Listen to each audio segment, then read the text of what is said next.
సందీప్ కిషన్ హీరోగా రూపొందిన ఊరు పేరు భైరవకోన సినిమా ఈ నెల 16వ తేదీన థియేటర్లకు వచ్చింది.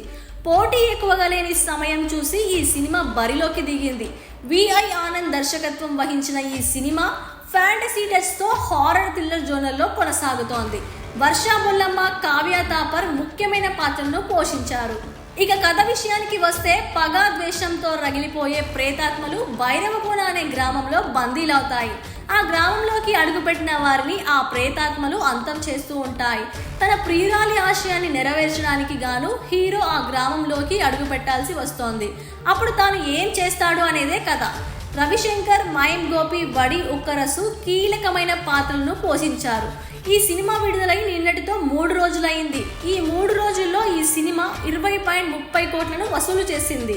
ఈ మధ్య కాలంలో 3 రోజుల్లో సందీప్ కిషన్ చూసిన అత్యధిక వసూలు ఇవేనని చెప్పాలి. వీకెండ్ తర్వాత ఈ సినిమా వసూలు ఎలా ఉంటాయనేది చూడాలి. తొలి రోజున ఈ సినిమా మిక్స్డ్ టాక్ తెచ్చుకుంది. అయినా ఈ స్థాయి వసూలను రాబట్టడం విశేషమే.